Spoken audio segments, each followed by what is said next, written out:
Baik, Assalamualaikum warahmatullahi wabarakatuh.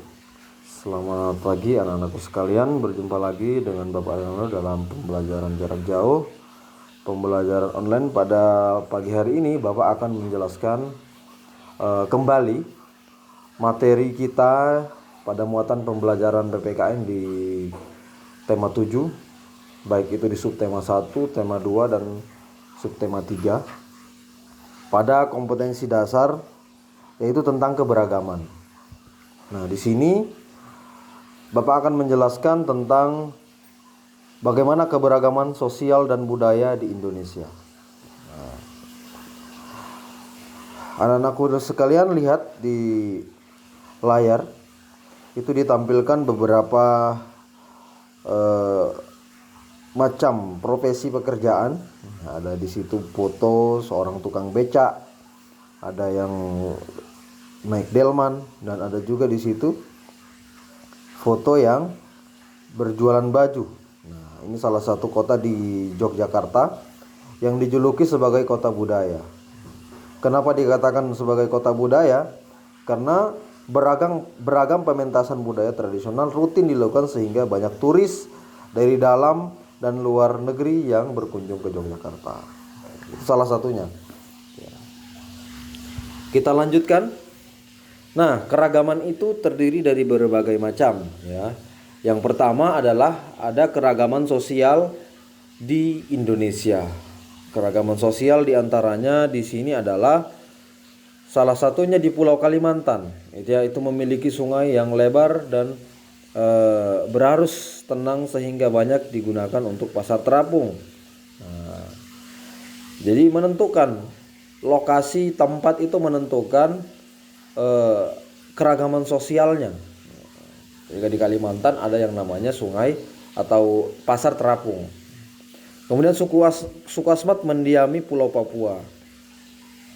Kemudian sebagian besar pembangunan berada di Pulau Jawa. Kebanyakan penduduknya bekerja sebagai pegawai di perkantoran. Nah, karena mayoritas yaitu pembangunannya banyak, nah, sehingga menentukan pekerjaannya. Kemudian mayoritas masyarakat Bali beragama Hindu. Nah, itu salah satunya berbagai macam keragaman. Nah, keberagaman sosial ini termasuk kekayaan bangsa dan sudah semestinya kita banggakan. Nah, di situ ada foto, ya, di Jakarta padat dengan bangunan-bangunan, kemudian di Papua, kemudian di Bali, kemudian di Kalimantan. Bisa lihat. Next. Nah, salah satunya adalah yaitu keberagaman suku. Nah, kita tahu bahwa di Indonesia ini kaya dengan suku. Ada suku Jawa, ya. Ada suku Sulawesi, suku Toraja di sini dari Sulawesi Selatan adalah salah satu suku bangsa yang ada di Indonesia. Kemudian ada suku Batak. Banyak di sini, ya. Suku-suku Timor yang ada di sini, yang di NTT banyak sekali. Nah, kalian bisa cari tahu sendiri, suku-suku yang ada di Nusa Tenggara Timur saja itu banyak sekali. Kemudian dari sisi keberagaman agama, jelas. Nah, di NTT ini adalah salah satu provinsi yang tinggi sekali dengan toleransi, ya. Tinggi sekali dengan toleransi karena di NTT ini ya banyak sekali agama. Ya, ada agama mayoritasnya adalah agama Kristen, Protestan, ada Katolik, kemudian ada Islam, ada Hindu, ada Buddha juga ada. Ini salah satunya keberagaman agama. Jadi salah satunya di sini ada masjid, adalah tempat ibadahnya orang umat Islam, ada wihara, tempat ibadahnya umat Buddha. Nah, mereka saling menghormati. Ya, contohnya di Kupang sini ada yang gereja berdekatan dengan masjid, ya tidak masalah. Tetapi saling menjaga sikap dan toleransi. Itulah kekayaan budaya Indonesia. Bapak lanjutkan. Yang ketiga adalah keberagaman mata pencaharian. Nah, di NTT ini yang mayoritas anak-anak lihat kalau tempat tinggalnya seperti contoh di Oeba yang notabene-nya itu dekat dengan laut, maka pencahariannya adalah nelayan. Nah, menangkap ikan perahu. Penduduk di daerah pesisir biasanya bekerja sebagai nelayan. Tetapi kalau di perkotaan, daerah wali kota sini, para pekerjanya adalah banyak bekerja di perkantoran maupun di pertokoan dan lain sebagainya. Ya, menentukan posisi tempat tinggal menentukan dengan mata pencaharian, keberagaman mata pencaharian. Nah, kalau di gunung, ya di situ pada gambar di bawah, ya mereka yaitu ya petani. Ya,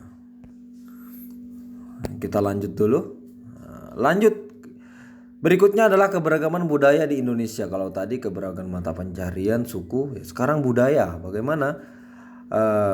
Ada beberapa faktor penyebabnya. Ya, yang pertama adalah faktor penyebab keberagaman budaya itu adalah kondisi negara Indonesia yang berbentuk kepulauan menyebabkan masyarakat hidup dengan berkelompok. Nah, dalam kelompok tersebut mereka membentuk budaya sendiri. Nah, oleh karena itu setiap budaya atau kelompok masyarakat memiliki budaya yang berbeda-beda. Karena Indonesia salah satunya adalah negaranya berbentuk pulau-pulau. Ya, sebagian besar kenampakan alam di Pulau Sumatera, contohnya di bawah adalah berupa barisan bebukitan. Nah, ini mempengaruhi budayanya, ya, termasuk mata pencahariannya. Kemudian macam-macam keberagaman di Indonesia. Nah, satu, keberagaman lagu daerah. Wah, lagu daerah macam-macam sekali, tergantung budayanya.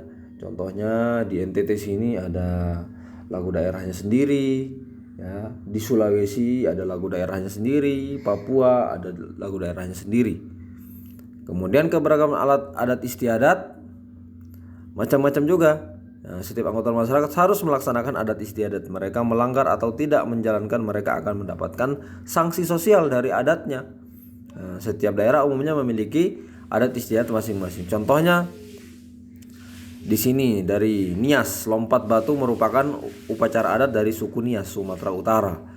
Tari pendet adalah tarian tradisional dari suku Bali. Nah, itu salah satu contoh bentuk keberagaman. Dari sisi alat musik, nah, NTT terkenal dengan alat musik sasando, ya, itu dari Pulau Rote. Nah, banyak sekali, ada sasando, ada macam-macam. Kemudian di sini contohnya gamelan. Gamelan Bali adalah salah satu alat musik tradisional Indonesia. Gamelan ini dimainkan untuk mengiringi tari. Nah, kemudian ada keberagaman pakaian daerah. Nah, ini juga tak kalah pentingnya. Setiap suku, setiap daerah pasti memiliki yang namanya pakaian adat. Nah, NTT salah satunya. Banyak sekali pakaian adatnya. Adat motif itu macam-macam, dia punya bentuk pola. Ya, itu salah satu kekayaan.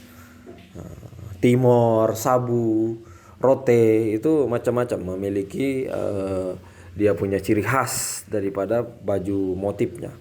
Kemudian keberagaman bahasa daerah maupun senjata itu juga beragam. Contohnya di sini ada rancong, merupakan senjata tradisional Indonesia yang berasal dari Aceh. Banyak sekali keberagaman sosial. Nah, sekarang organisasi sosial budaya. Apa sih organisasi sosial budaya itu?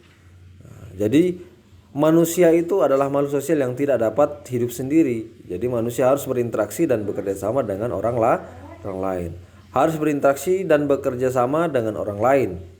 Ya, saat bekerja sama, mereka akan melakukan berbagai pembagian tugas. Pembagian tugas ini adalah cerminan tindakan organisasi dalam kehidupan sehari-hari. Yaitu salah satu organisasinya ada organisasi komunitas bersepeda, ada komunitas apalagi klub-klub bola dan lain sebagainya. Itu salah satu organisasi.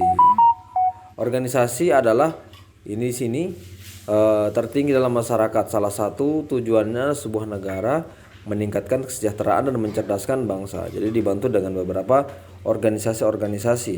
Ya, masing-masing organisasi pun memiliki keperbedaan pastinya. Ya. Ada di dalam organisasi itu ada yang namanya pengurus organisasi. Kemudian ada anggota organisasi. Nah, salah satu contohnya di sini ada pramuka, ya kan? Ada pramuka, ada UKS. Nah, itu salah satu organisasi yang didirikan di dalam sekolah. program kegiatan organisasi, ada di situ tata tertibnya, ada pramuka, ada karang taruna, ya, ada usaha kesehatan sekolah, ini UKS. Ayo yang senang dengan pramuka ya silahkan ikut pramuka, yang senang dengan dokter kecil ya silahkan bisa ikut UKS. Ada pasukan pengibar bendera dan lain sebagainya. Itu berbagai macam keragaman untuk organisasi. Yang terakhir adalah Bhinneka Tunggal Ika, kaitannya dengan keberagaman sosial budaya di Indonesia. Nah, jadi Bhinneka Tunggal Ika ini adalah semboyan daripada bangsa Indonesia, yang artinya adalah berbeda-beda tetapi tetap satu jua. Meskipun kita memiliki keberagaman budaya, tetapi kita tetap satu semangat juang untuk persatuan dan kesatuan. Itu salah satu makna dari Bhinneka Tunggal Ika. Nah, di sini ada catatan bahwa semboyan Bhinneka Tunggal Ika terdapat pada lambang negara Indonesia, yaitu burung Garuda. Semboyan ini pertama kali disusulkan untuk menjadi semboyan negara Indonesia oleh Muhammad Yamin kepada Soekarno. Nah, di sini ada gambar Bung Tomo mengajak seluruh rakyat Indonesia untuk menyatukan kekuatan melawan penjajah. Cita-cita meraih kemerdekaan menjadi persatuan mereka dalam keberagaman. Yang awalnya kita bersuku-suku, ya, budaya yang berbeda, agama yang berbeda, tetapi tetap bersatu sehingga kita bisa merdeka. Itu salah satunya makna daripada persatuan dalam keragaman. Nah, juga Bhinneka Tunggal Ika ini ya dalam keragaman sosial budaya di Indonesia. Bhinneka Tunggal Ika dalam keberagaman sosial budaya di Indonesia. Bagaimana maksudnya? Ya. Jadi sama seperti yang Bapak jelaskan tadi. Kita dalam adanya Bhinneka Tunggal Ika ini, maknanya kita tetap harus bersatu dalam keberagaman. Contohnya membantu saudara kita yang tertimpa musibah tanpa mempedulikan dia asalnya dari mana, asalnya dari agamanya mana, sukunya dari mana. Contohnya di sini kemarin ada korban Seroja misalkan.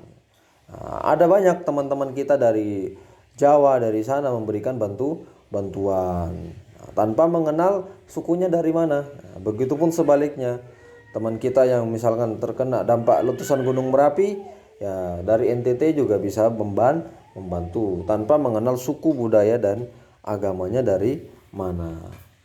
Ya, jadi itu mungkin kira-kira materi tentang keberagaman yang Bapak sengaja jelaskan, rangkum dari awal sampai akhir terkait dengan macam-macam keberagaman yang ada di Indonesia. Untuk tugasnya nanti akan Bapak kirim berikutnya setelah kalian menonton video ini. Baik, cukup sekian materi kita pada pagi hari ini. Terima kasih, semangat belajar. Assalamualaikum warahmatullahi wabarakatuh.